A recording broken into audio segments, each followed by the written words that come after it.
Bom, pessoal, então na aula de hoje a gente vai começar a discutir o modo de operação de lasers pulsados. E para isso a gente vai começar com uma das técnicas mais fundamentais para a geração de pulsos lasers curtos e ultracurtos, que é, na verdade, o regime conhecido como mode locking, que pode ser traduzido para o português como regime de travamento de modos.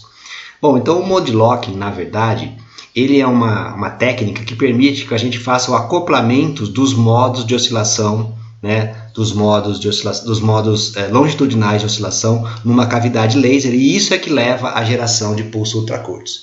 Como a gente já viu nas aulas anteriores, a gente tem lá os diferentes modos, as diferentes frequências da nossa cavidade.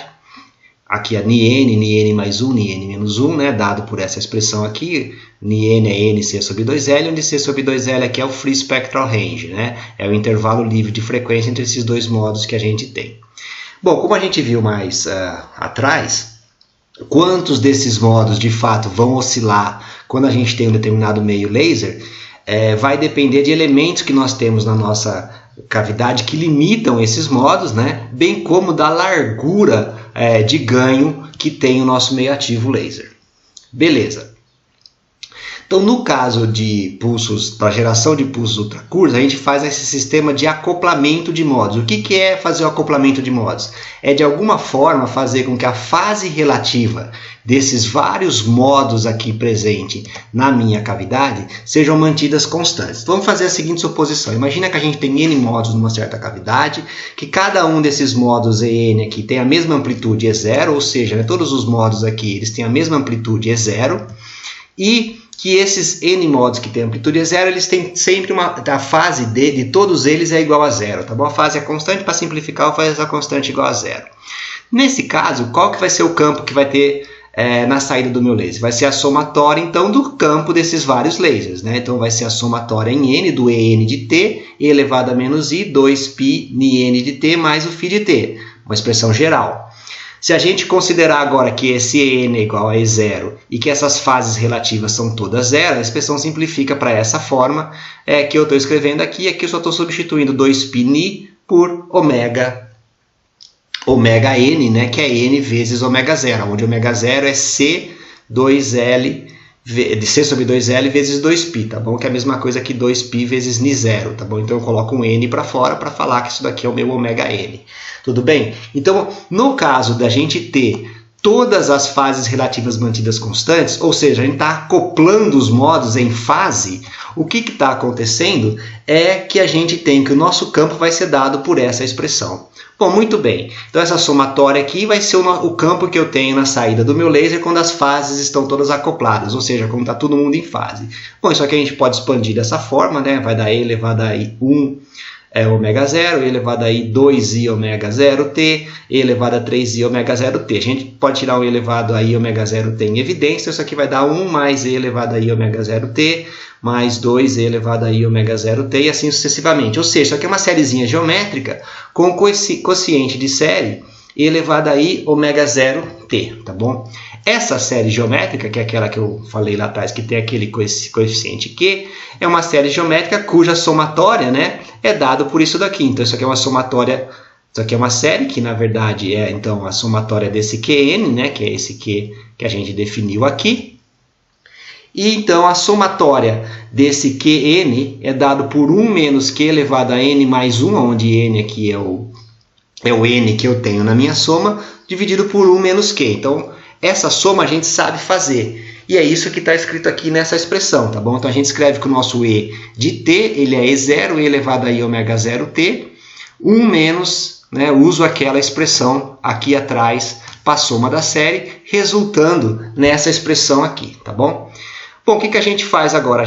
Do lado de cima, a gente tira em evidência I ômega 0 N sobre 2t, então fica dessa forma, e tira o E elevado a I ômega 0 sobre 2t embaixo, tá bom? De forma que vai aparecer aqui, um seno de N ômega 0t em cima e um seno de ômega 0t sobre 2, nos dois casos, embaixo, tá bom? Bom, com isso, pessoal, a gente calculou então quanto que é o campo que a gente tem na saída de um laser quando os modos estão acoplados.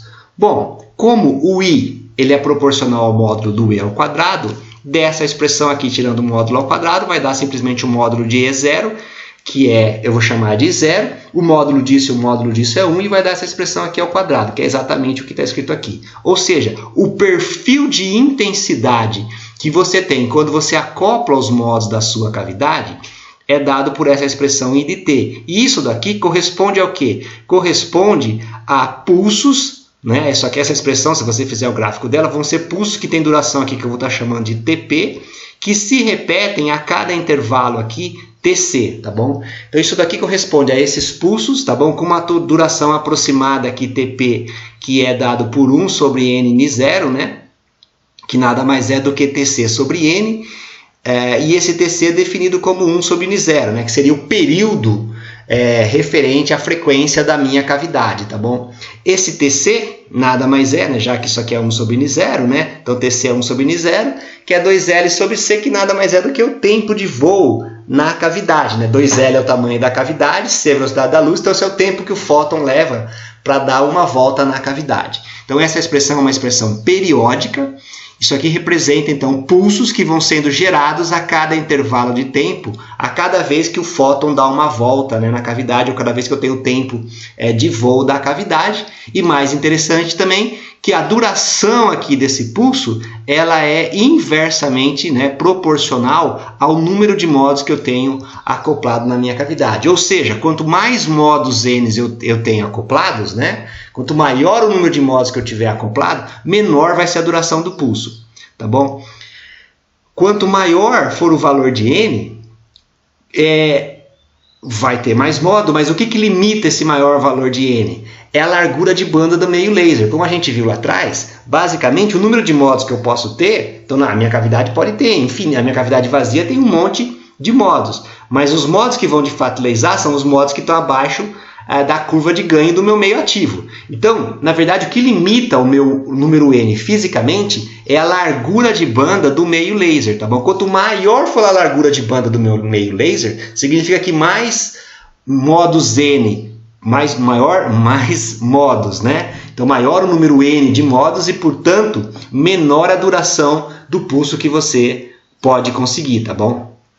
Ou seja, quanto maior for a faixa espectral que você consegue gerar ganho. Então, meios ativos que têm uma larga faixa espectral, nesses materiais, para esses meios ativos, para lasers, né, feitos com esses meios ativos, a gente deve, em princípio, conseguir pulsos de menor duração temporal. Se você tiver meios ativos com uma faixa de largura de ganho muito estreita, você não deve conseguir pulsos curtos desse tipo de laser, tá bom? Então essa é mais ou menos a ideia aqui. Você tem a cavidade livre, você tem aqui a tua largura de ganho do teu meio ativo, tá bom? Que eu estou chamando aqui dessa seta que está indicando a largura, que eu estou chamando, para não confundir agora, de delta ômega do laser, né? Certo? Então você vê que nesse caso aqui, ó, esse modo é excitado, esse é excitado, então você teria aqui no meu desenho 5 modos. Os outros modos para cá, eles não vão ser excitados porque eles vão estar fora da curva de ganho, ou seja, não tem ganho para esses modos. Então, lembra que essa cavidade livre, você tem infinitos modos. Agora, quais modos de fato serão excitados? Os modos que estão abaixo da curva de ganho. Então, quanto maior for a curva de ganho, quanto mais ampla for a curva de ganho, maior o número de modos. Então, o número de modos permitidos N, a gente pode estimar de qual forma? Basicamente, ele vai ser, pegando aqui, né, uma estimativa, vai ser o delta ômega L, a largura da curva de ganho, dividido pelo delta ômega, que é o 2π C sobre 2L, tá bom? Então, tá aqui, ó, delta ômega L, 2π C sobre 2L, tá bom? Então, dessa forma, a gente consegue determinar qual que é o número de modos N que a gente tem na nossa cavidade. Portanto, o tempo do pulso, o menor tempo de pulso que a gente pode obter, que eu vou chamar aqui de tempo de pulso mínimo, que é igual a TC sobre N, vai ser, então, que é basicamente, né, esse TC, lembrando que ele é 2L sobre C, que ele é o inverso da frequência, então vai ser 1 sobre N, 2L sobre C, tá bom?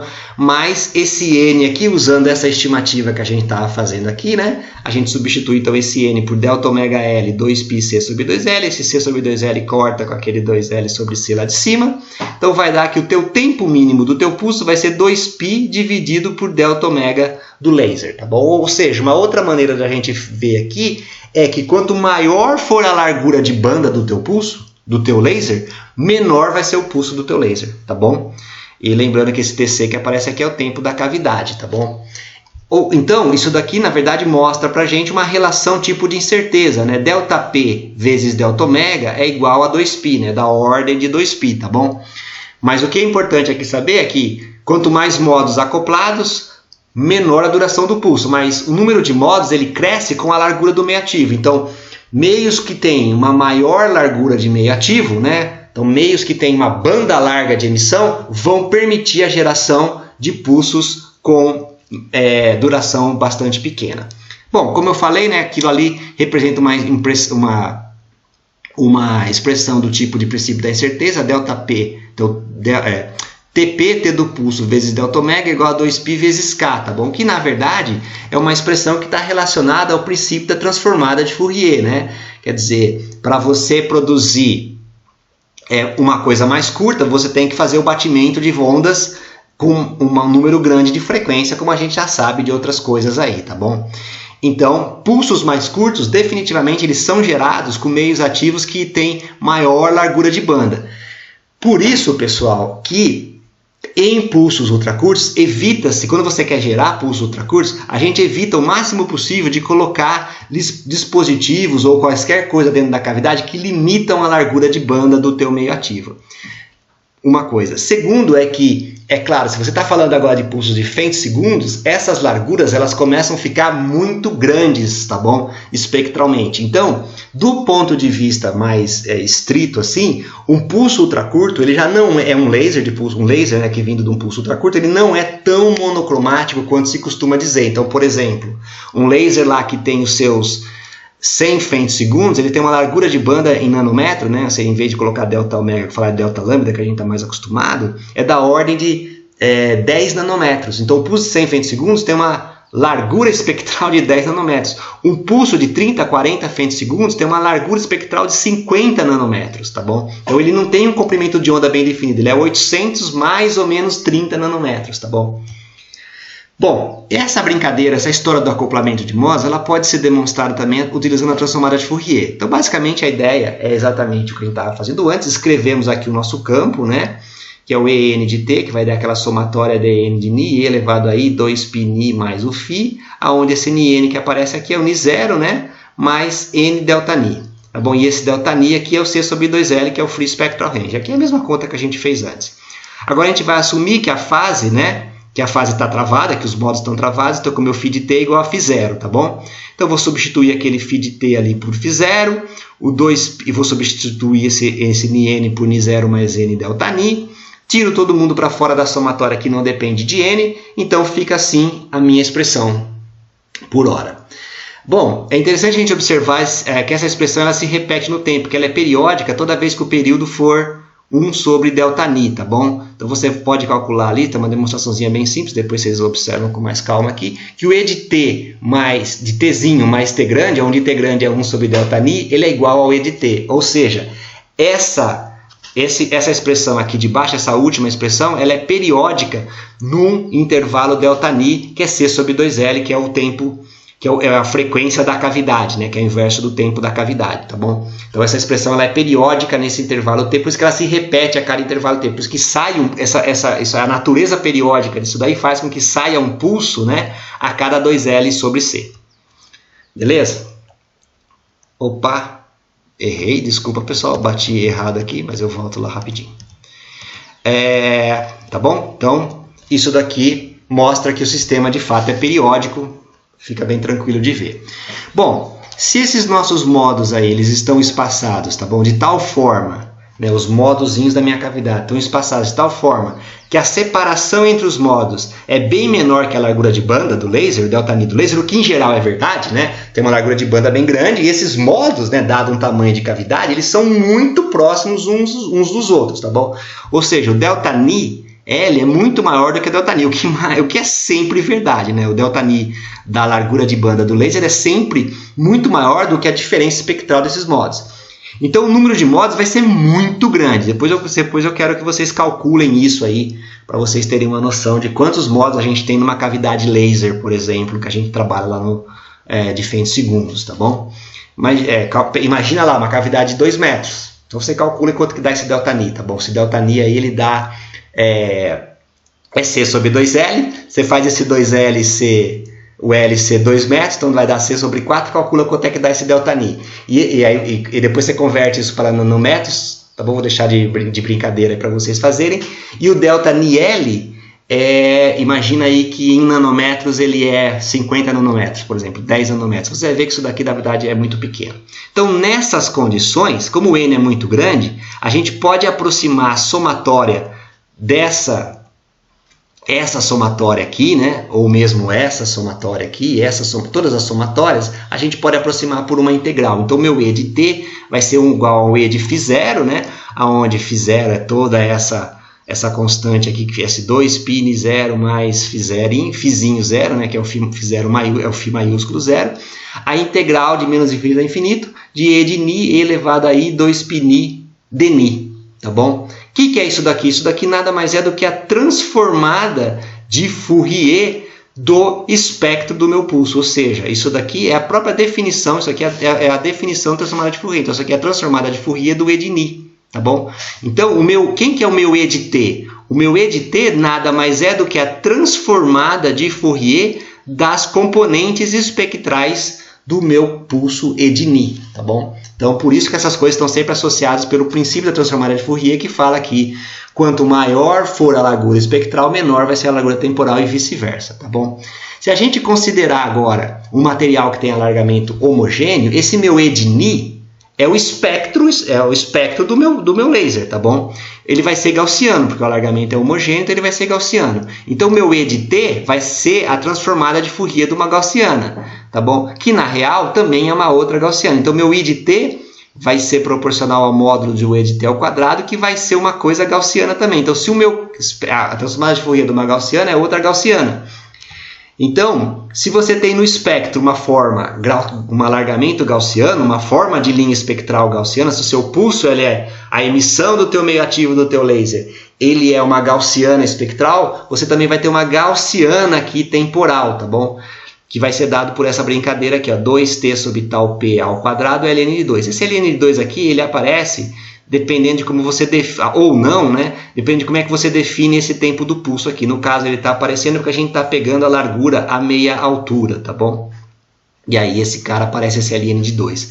Mas dessa definição, então, a minha duração do pulso, que estão chamando aqui de tal p nesse caso, é 4 ln de 2 sobre π ΔNi. Então, de novo, você vê aqui, ó, o princípio da transformada de Fourier. Quanto maior for a largura espectral, menor vai ser a largura temporal, tá bom? E isso aqui é o caso que a gente chama de pulso limitado por transformada de Fourier, ou seja, é a menor duração possível que o teu pulso pode ter. Qual que é a menor duração que o pulso pode ter? Ele é dado pelo conteúdo espectral que o teu meio ativo tem. Fechou? Esse é o menor pulso que você pode ter. Isso é o que a gente chama de pulso limitado por transformada de Fourier.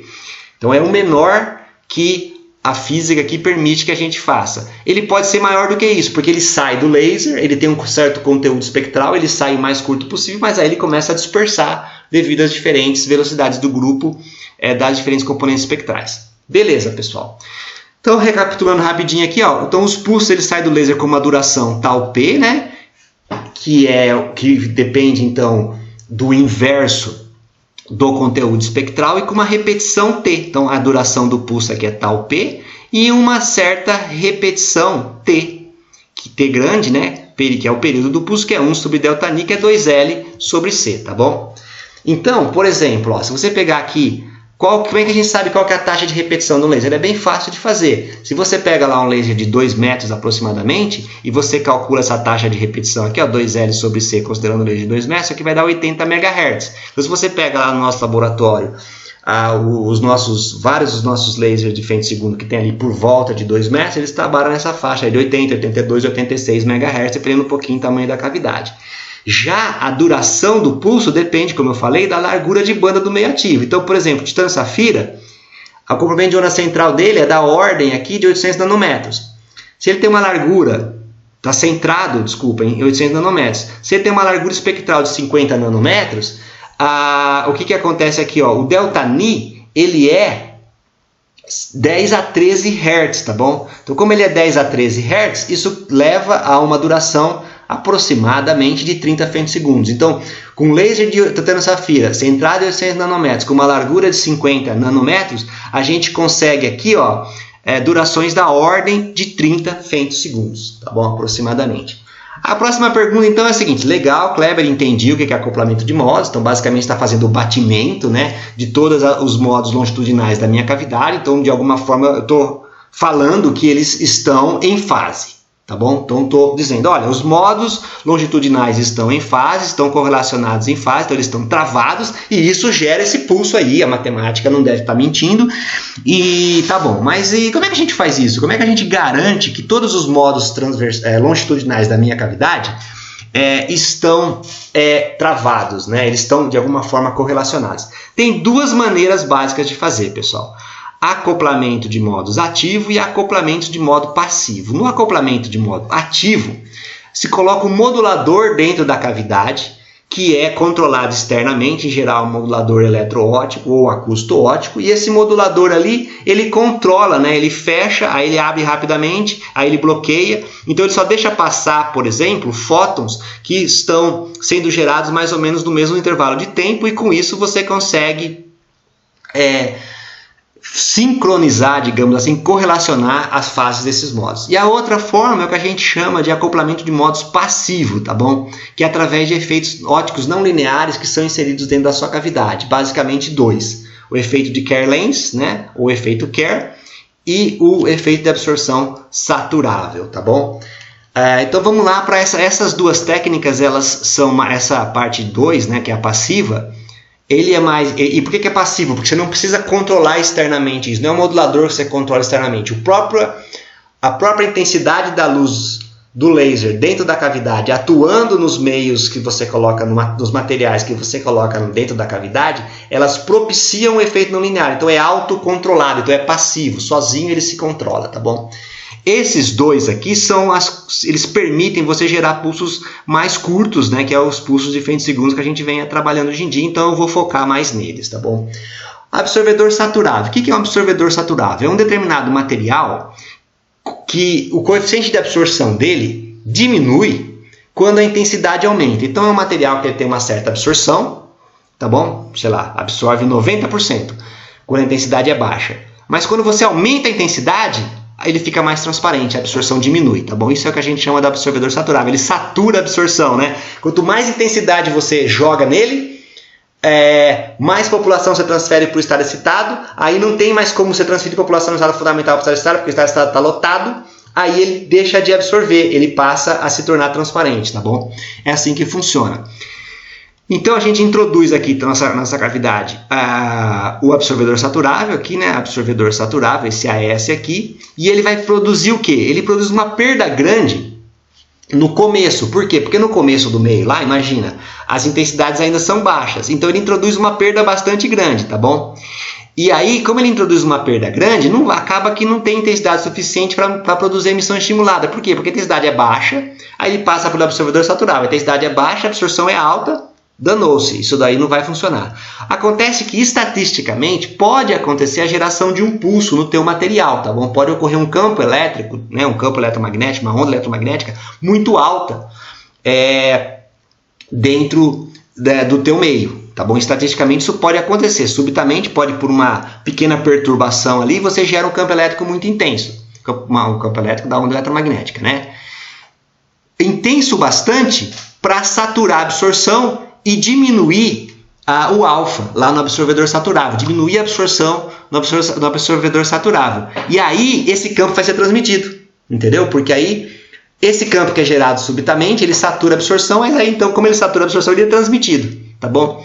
E aí, como ele é transmitido, esse pulso amplifica. Aí ele vem, passa pelo meio ativo, amplifica. A hora que ele volta, ele já era intenso, agora ele ficou mais intenso porque ele passou pelo meio ativo. Aí ele volta, passa pelo absorvedor, o absorvedor satura. Então esse pulso vai sobreviver. Os demais pulsos de baixa intensidade não vão sobreviver. E essa é uma maneira então de você produzir esse pulso que é autoconsistente. Além disso, esse absorvedor saturável também pode ser usado para fazer compressão de pulsos, tá bom? Deixa isso daí como uma charada para vocês. E a outra técnica que eu falei para vocês, o 2.2, é o Kerr-Lenz Mode Locking. O que é o Kerr-Lenz Mode Locking? É um outro efeito não linear. Então lá, Esse daí você não precisa botar nada dentro da cavidade. O próprio cristal, por exemplo, de titânio safira, que é o meio ativo do laser, ele apresenta esse efeito de automodulação de fase, que é chamado de efeito Kerr, por isso Kerr Lens Mode Locking. De tal forma que o seu índice de refração ele é N0, que é uma constante, mais N2 vezes I, onde é a intensidade da luz, tá bom? Então você imagina que você tem aqui o seu material, o próprio meio ativo do laser, tá bom? Que ele também é um meio tipo Kerr, que ele apresenta esse tipo de não linearidade. Aí você está jogando no seu material um perfil de intensidade transversal, que é uma coisa desse tipo, uma onda gaussiana, por exemplo, tá bom? Estou jogando esse cara no teu material. O que vai acontecer? Se o N2 for positivo, a minha frente, imaginando que esse aqui é o perfil de intensidade, mas a minha frente de onda aqui é plana, tá bom? Olha só, o índice de refração vai ser maior no centro e menor nas beiradas, porque a intensidade ela é maior no centro e menor nas beiradas. Então esse material vai funcionar como uma lente. Então, a luz que está se propagando aqui, que estava vindo como se fosse uma onda plana, ela começa a curvar a frente de onda como se estivesse passando por uma lente. E aí sai do outro lado, ela sai mais confinada, mais confinada espacialmente, tá bom? Então, o que acontece? O que acontece é que o perfil do laser no mode locking, né, é menor do que no CW, tá bom? Então, se você agora colocar, mas isso daqui, de novo, pessoal, só vai acontecer se a intensidade for alta. Então, se a intensidade for baixa, não vai acontecer nada desse efeito Kerr. O laser vai entrar com esse perfil e vai sair com esse perfil. Tá bom? Só que aí você coloca dentro da cavidade uma abertura, tá bom? Que faz o quê? Que se você, quando você está no regime CW, o laser está contínuo, ele não está pulsado, ele vai ter um perfil transversal largo e ele vai ter uma perda, tem um perfil transversal largo. Aí você vem com um feixe que é grande, ele parte a parte de fora aqui a parte de fora aqui do teu feixe, ela não vai passar a sua parte central, então ela vai tendo perdas e esse modo vai morrer.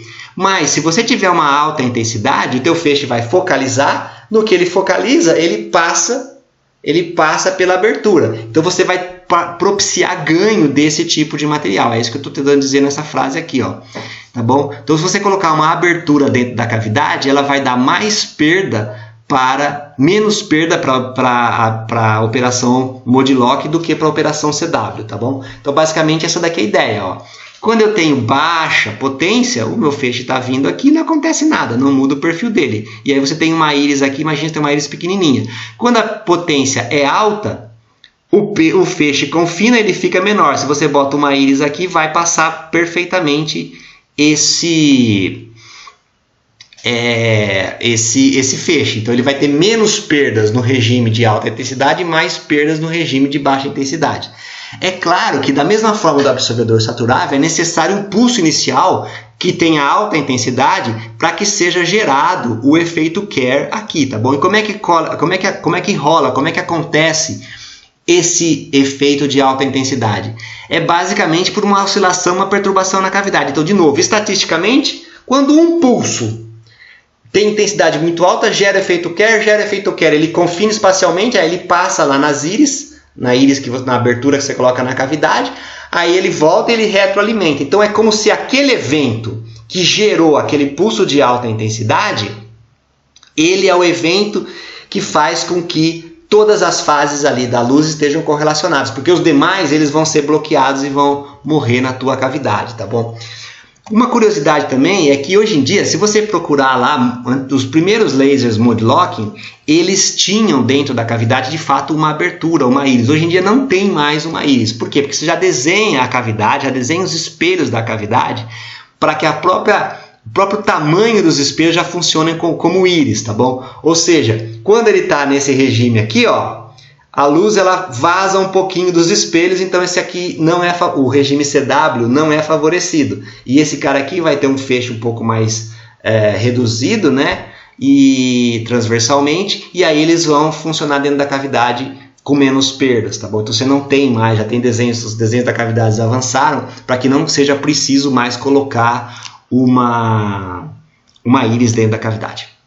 O que a gente observa basicamente é o seguinte, ó, quando o laser está no modo CW, que você olhar, isso aqui eu estou pegando lá, tem o meu laser e eu estou olhando o espectro do meu laser. Quando ele está no modo CW, você vê aqui ó, uma coisa bem estreitinha, tá bom? Por quê? Lembra, porque no modo CW é uma única frequência. Então você só tem uma única frequência de todas aquelas frequências que tem na minha cavidade. Eu só tenho uma frequência ou pouquíssimas frequências sendo amplificadas no meu ressonador.